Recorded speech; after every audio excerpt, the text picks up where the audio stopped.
വഖഫ് ആക്ടിന് എതിരെയുള്ള flash mob ആരംഭിക്കുന്നു. സഹൃദയ സാദരം നിങ്ങൾ പ്രാവുകളെ പോലെ നിഷ്കളങ്കരും സർപ്പത്തെ പോലെ വിവേകികളും ആയിരിക്കുവിൻ. ഓർക്കണം, ഞാൻ അഭിമാനം കൊള്ളുകയാണ് മുനമ്പത്തെ ജനത്തെ ഓർത്ത്. ഒരു പ്രശ്നമുണ്ടായി, ഒരു പ്രതിസന്ധി ഉണ്ടായി. അവര് 3 വർഷമായി അവര് മൂട്ടിക്കൊണ്ടേയിരിക്കുകയാണ്. തുടർന്നും മൂട്ടിക്കൊണ്ടിരിക്കുകയാണ്. 3 വർഷമായി അവർ ചെയ്യുന്നത് ശരിയാണ്. പ്രതിസന്ധികളുണ്ട്, പ്രശ്നങ്ങളുണ്ട്. നിയമം എന്ന് പറഞ്ഞിങ്ങനെ കീറാമുട്ടി പോലെ ഇങ്ങനെ വന്ന് നിൽക്കുകയാണ്. അപ്പൊ അവരെന്ത് ചെയ്തു? നിയമം പഠിച്ചു. പിന്നീടാണ് രാഷ്ട്രീയം കീറാമുട്ടിയായി നിൽക്കുന്നു. അപ്പൊ അവരെന്ത് ചെയ്തു? രാഷ്ട്രീയക്കാരെ ശരിക്ക് അവർ കുത്തിയിളക്കി. മീഡിയ അനങ്ങാതെ നിന്നു. അപ്പൊ അവരെന്ത് ചെയ്തു? മീഡിയയെ അവർ കുത്തിയിളക്കി. നോക്ക്, 450ഓളം ലത്തീഫ് കുടുംബങ്ങളും ഏതാണ്ട് 200ഓളം മറ്റ് സമുദായത്തിൽപ്പെട്ട കുടുംബങ്ങളും ഒന്നിച്ച് കരുത്തോടെ നിലകൊള്ളുമ്പോൾ ഹിമാലയം പോലെ വന്നൊരു പ്രശ്നം ഇപ്പോ തീർച്ചയായും അതിനെ അതിജീവിക്കാൻ അവർക്ക് കഴിയും എന്നുള്ളൊരവസ്ഥയിലേക്ക് എത്തിയിരിക്കാൻ.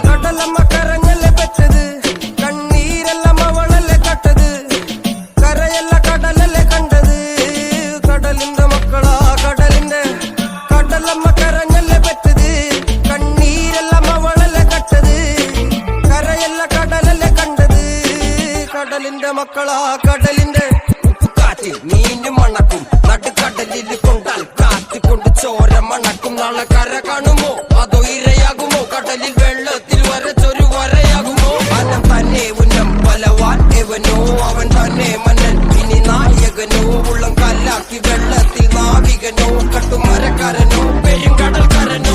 ഇന്ന് വലയിൽ കുടുങ്ങുന്നത് മീനാണോ അതോ ഞാനാണോ? കടൽ മീനാണോ? നാളെ കര പോയി ചേരുന്നത് നീയാണോ അതോ ഞാനാണോ? നീയാണോ ഞാനാണോ ആരാണോ?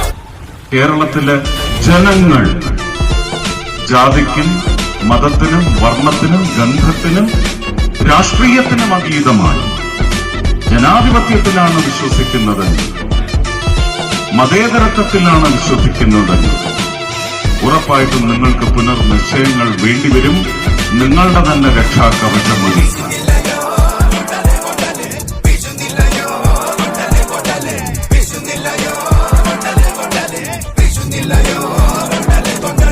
കടലമ്മ കരഞ്ഞല്ലേ പെറ്റത്, കണ്ണീരല്ലമ്മ വളല്ലേ കട്ടത്. കരയല്ല കടലല്ലേ കണ്ടത്, കടലിന്റെ മക്കളാ കടലിന്റെ. കടലമ്മ കരഞ്ഞല്ലേ പെറ്റത്, കണ്ണീരല്ലമ്മ വളല്ലേ കട്ടത്. കരയല്ല കടലല്ലേ കണ്ടത്, കടലിന്റെ മക്കളാ കടലിന്റെ. വഴിയെ പോകുന്ന ഏത് മനുഷ്യന്റെയും സ്വത്ത് തങ്ങളുടേതാണ് എന്ന് നിയമവിരുദ്ധമായി അവകാശപ്പെടാൻ കഴിയുന്ന വഖഫ് നിയമം മാറ്റി എഴുതിയേ മതിയാവൂ എന്ന് നിഷ്പക്ഷരായ സമൂഹം ഒരുപോലെ പറയുന്ന സാഹചര്യം രൂപപ്പെട്ടിരിക്കുന്നു. 1848 തുടങ്ങി ഞങ്ങളുടെ പൂർവ്വർ ഇവിടെ താമസിക്കുന്നു. ഫറൂഖ് കോളേജിന്റെ ഭൂമിയാണെന്ന് കോടതിയെല്ലാം കണ്ടെത്തി. പിന്നീട് അവര് പറഞ്ഞ പൈസ കൊടുത്ത് ഞങ്ങൾ ഈ ഭൂമി വാങ്ങി 34 വർഷമായി കണ്ടപ്പേര് പിടിച്ചു കിടക്കുന്ന ഭൂമി ഒരു സുപ്രഭാതത്തിൽ വഖഫിന്റെ ഭൂമിയാണെന്ന് പറയുന്നു.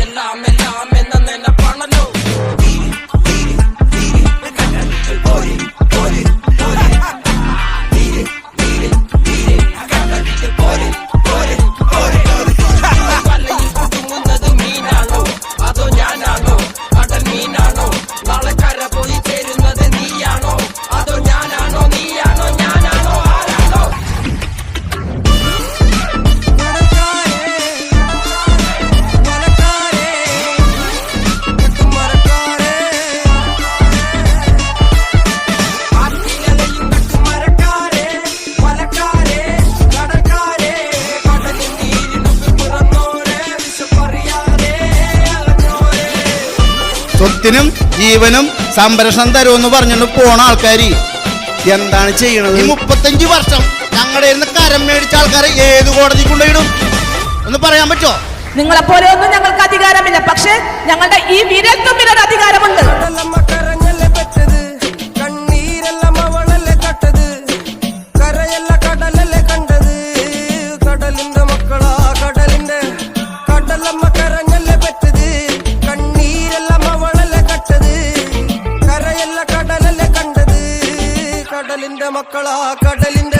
കേരളത്തിലെ ജനം മുഴുവൻ നോക്കി നിൽക്കുക. പാർലമെന്റിൽ കേരളത്തിൽ നിന്നുള്ള MP-കൾ എന്താണ് ചെയ്യാൻ പോകുന്നത്? ഭരണഘടനയിൽ ഉള്ള അവരുടെ വിശ്വാസം അവർ തള്ളിപ്പറയല്ലേ? ഇന്ത്യൻ മതേതരത്വത്തെ അവർ തള്ളിപ്പറയല്ലേ? ഇന്ത്യൻ ജനാധിപത്യത്തിന് പകരമായി ഡെമോക്രസി അവര് ഹൈലൈറ്റ് ചെയ്യല്ലേ. കേരള ജനതയ്ക്ക് സത്യം പിടികിട്ടിയിട്ടുണ്ടെന്ന് ഇടത്ത് വലത്ത് ജനപ്രതിനിധികൾക്ക് നന്നായി അറിയാം. ആത്മാർത്ഥതയോടെ സത്യസന്ധതയോടെ നിലകൊള്ളാൻ ഇപ്പോൾ അവർ തയ്യാറായാൽ അവർക്ക് ഭാവിയുണ്ട്. कमिटेड है और आने वाले दिनों में पार्लियामेंट में इसको पारित किया जाएगा. പ്രിയപ്പെട്ടവരെ, മുനമ്പം ജനതയുടെ റവന്യൂ അവകാശങ്ങൾ നേടിയെടുക്കുവാനുള്ള ഈ പോരാട്ടത്തിൽ പിന്തുണ അറിയിച്ചുകൊണ്ട് ഈ ഫ്ലാഷ് മോബ് ഇവിടെ വയനാട്ടുപറമ്പ് ACO ഫാമിലി അംഗങ്ങളും വാർഡേൽ ജീസസ് യൂത്ത് അംഗങ്ങളുമാണ്. ഇവരെ ഒന്ന് പരിചയപ്പെടുത്തട്ടെ. ഇതിൽ പങ്കെടുത്തവർ സീസൺ ആന്റണി,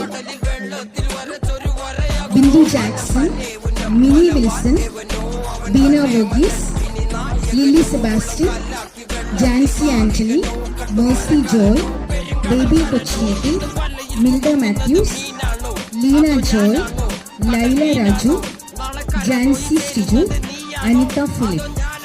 നമ്മുടെ യുവജന സുഹൃത്തുക്കൾ Ayana PB, Ann Theresa Francis, Neha Roy, Niya Roy, Samaria Joyson. ഈ പ്രോഗ്രാം കൊറിയോഗ്രാഫി ചെയ്തത് മിസ്സസ് ലറ്റീഷ്യ നിലീഷ്.